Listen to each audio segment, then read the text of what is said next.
This looks familiar.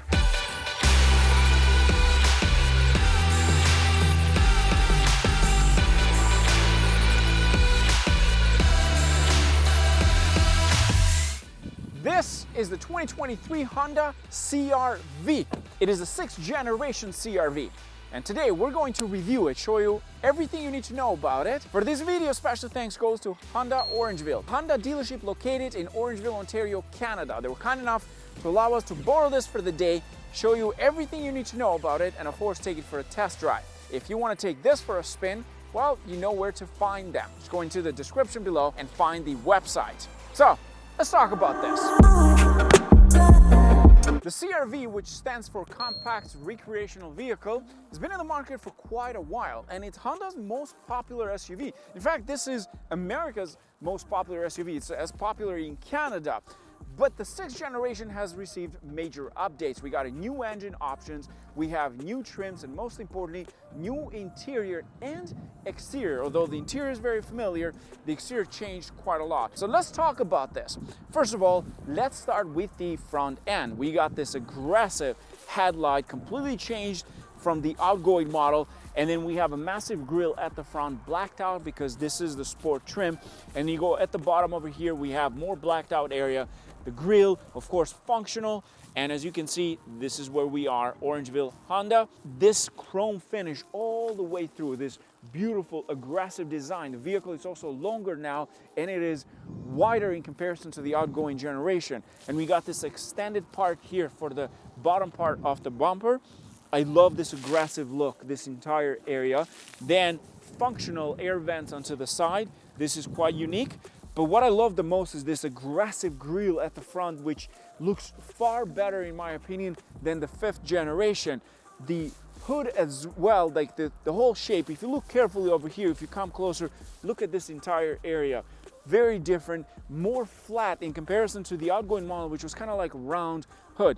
Now let's jump onto the side. Some incremental changes on the side profile and of course the length of the vehicle. In comparison to the outgoing model, this one of course is longer. For example, it's 2.7 inch longer in terms of the length of the body. Then we got 1.6 inches for the wheelbase and about 0.7 inches wider in comparison to the 5th generation. In terms of the design, well, very similar. You're still getting those rails at the top, and then we got the side profile, very Honda Civic style for the door handles. We got the chrome finish all the way around. This is the sport trim, so keep that in mind. This is not the fully loaded. Then we go to the back side where things change quite a lot. In terms of the design, the taillights, look at the taillights, very, very different. We got this beautiful finish on the inside taillights, LED of course, and you got the entire thing here as a tail light for your turning signal, the brake light, and so on. The CR-V badge located onto the left side, the bumper standard blacked out as well. And if you remember, the HR-V had the same thing. Now it says over here,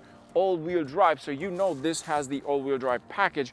We have the brake light at the top over here. In terms of the actual rear view window, well, it doesn't change much. And then we go onto the side, it says sport trim. Now, if you notice, one thing is very important. This is blacked out as well for the sport trim, so you'll know this is the sport one. Now, let's pop the actual tailgate and let's talk about space overall. Is it better? Is it bigger? Well, let's do that. Power tailgate with the sport trim, very handy to have. In terms of space, well, the actual overall cargo space hasn't changed a lot. In fact, this is only a couple of cubic feet of space extra in comparison to the outgoing model, the 5th gen. But you get about 1.3 cubic feet of space overall increase. It's technically the most spacious generation in comparison to the other models. But it is different for the hybrid version and it is different for the turbocharger one, which is the one that we have today. Now, let me show you something interesting with the cargo area here because I haven't seen that and I don't know why they designed it that way. So let me give you a quick tour. First of all, you can fold the seat. You got 60, 40, and with this lever at the top. But here's one thing that you'll notice with this one specifically, once you fold it. It's not flat all the way through. So why is that? Well, I don't really know. I'm assuming because they might fit the hybrid motors in here, hence why this might go up because this doesn't have the hybrid motors. But that's how this thing is designed, and I'm not sure why. And you can't even move this thing. And if you fold the other seat, for example, completely. There's not much, and you gotta have to pull it all the way to drop it down, which is kind of annoying, but sure. And then underneath here, if you look carefully, we got a spare tire, a bit more room, you got your standard jack, but then there is space on the side. So they've given you more space on this area. You can put a couple of bottles of waters, and then you have this part over here, the divider, so nothing moves into the center. And you got hangers onto each side. We got the cargo light as well. So pretty basic overall, but this thing over here, I will assume that this is probably for the hybrid version. Now, does this go even further up? It does, okay. So there you go. Doesn't touch my hand at all, which is good. Now to set the tailgate, you hold it and it's set to that position. Beep, beep. That means it's set to that position. And what do we do next? Well, we gotta close it, press that button, and here you go.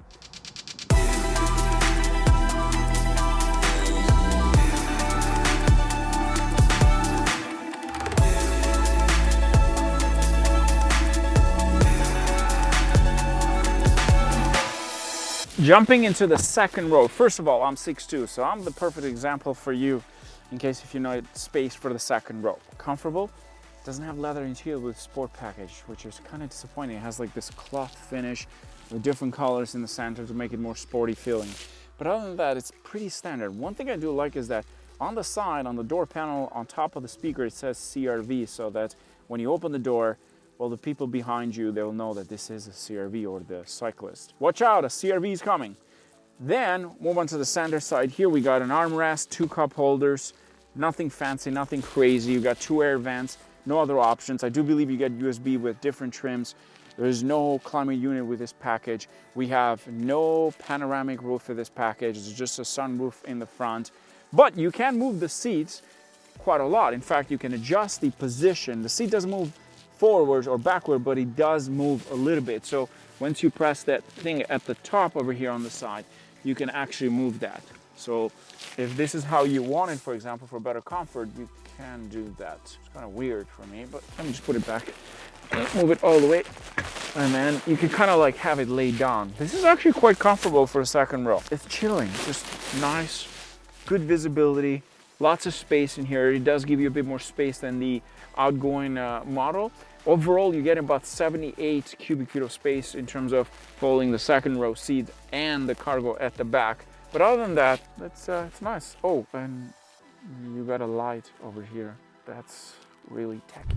Into the first row, driver's cockpit. Well, this is not new to me. Would I say that? Well, it's technically the same as a Civic in many ways. It is a Honda car, both are. Steering wheel is very similar to that. We got the cruise control on one side, on the left side we have for the audio. Of course, cluster is very similar to a Civic, very much the same technology. And then the center console over here, the shifter has moved. It used to be right in this area. Now it's moved into down part, but you still get a shift knob, which I have to respect that because I do like shift knobs. They're just easier to use. In the center, we got your driving modes. In here with this sport package, turbocharged 1.5 liter, you got snow mode, you got eco mode, and you got sport if you want to have some fun with it. Other than that, brake hold automatic, 2 cup holders in the center. We got no wireless charging pad with this one, which I'm assuming is going to be the highest trim. In fact, even the key fob is very much the same as a Civic. It doesn't look very different, but you do get remote start with this package, which is nice. Then you have sport transmission, you got lower gear as well. Tons of space here that you can use. You got a USB-C and a USB port, of course with Android Auto and Apple CarPlay, I believe, through the connectivity, without the actual wireless connectivity like most cars nowadays. We got heated seats with this package, cloth option for the entire interior. In terms of the infotainment, this is a 7-inch, but you can get a 9-inch as well, a bigger screen, but that's going to cost you more money. Audio system, it's like the standard speakers, nothing fancy. Remote start, of course, with a button. Other than that, it's not really a great package overall, I have to say. Like for 41,000 MSRP in Canada, which would be about 37,000 USD, it doesn't have the most tech features. There's no ventilated seats, there is no wireless charging pad in this case, there's no heads-up display with this, the screen is too small. The 9-inch should have been standard because I believe with the Rogue, you can get the bigger screen in all trims. This is a smaller one. I believe it doesn't even have a navigation system at all. It's just basic, small, tiny little screen. There's no full panoramic roof in here. You got just the standard stuff, a sunroof, a sunshade that is manually adjustable. Other than that, just the basic stuff. Not really what I expected, to be honest. But let's take this for a spin next.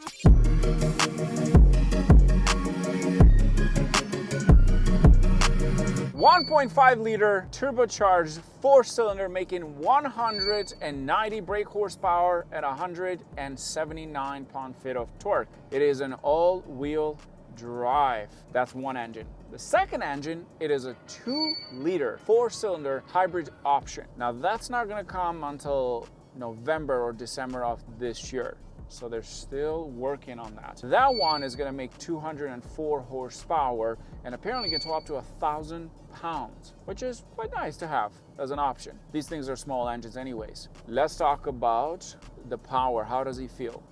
Well, put your foot down in sport mode and it's going. It does the job. It's nothing crazy.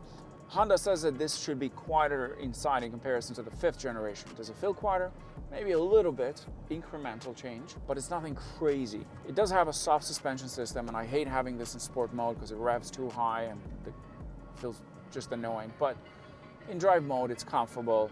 Visibility is good overall because you need that in an SUV because this only has a backup camera with this model. There's also a towing camera style, just points down. The all-wheel drive is nice to have, especially for Canada for winter time. You have a hill down assist to make sure that when you're going downhill, you don't slide, and it'll help you mostly with the all-wheel drive system and braking. The steering, it's nice, reacts quickly. You're trying to move quickly, they will help you. It's light. It's nice, but here's where it doesn't help the situation a lot. The price. So let's talk about that. In Canada, the 2-wheel drive option starts at about $34,000. That's for the base LX model. For the highest trim, fully loaded, you're looking at $48,800. So almost $49,000. The one that we have for today's video, it's $41,000 MSRP. That's Canadian, which should be in the US about $36,000, $37,000. In the US, the base model starts at $31,000. The hybrid trims are not available yet, so at this point in October 2022, you can only pick 2 trims in the US. You don't have many options yet. Maybe November, December, you might get some extra options. Let's talk about the sport one. I wish there were a few more added features to this price because $41,000, it's a bit steep to say, maybe a bit pricier than what I expect it to be. I think for that higher price, you want to add more features. Like it doesn't have a wireless charging pad, it doesn't have a 360 camera, it doesn't have a full screen 9-inch. The 7-inch is so small for this thing.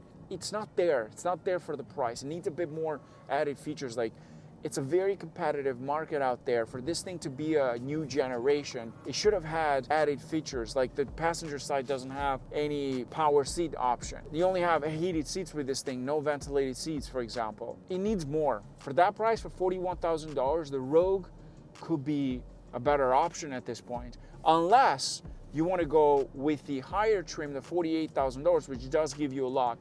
But for the sport trim in my books, it's not quite there. I wanted a bit more tech. The interior looks like a Civic, unless you expect it to be different because of the exterior, but it's not. The interior feels like literally, I feel like I'm in a Civic. The only difference is that I'm sitting much higher.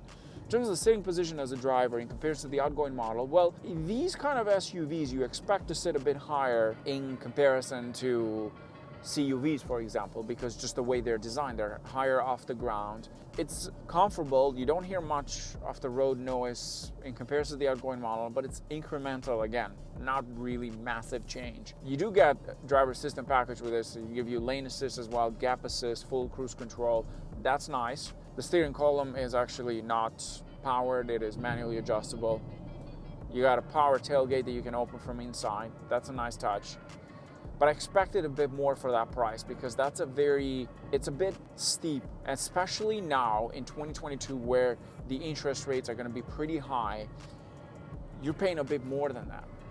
So for families that are looking to upgrade their 5th generation CRV to get to this, that's going to be a tough one. Unless you can afford to go for the fully loaded one, $48,000, then yeah, then you have yourself a nice package overall.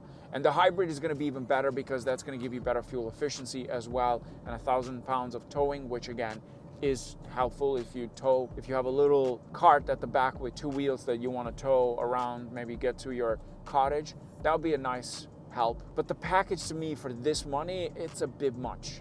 It's a bit expensive. And no leather interior, that doesn't help the situation at all.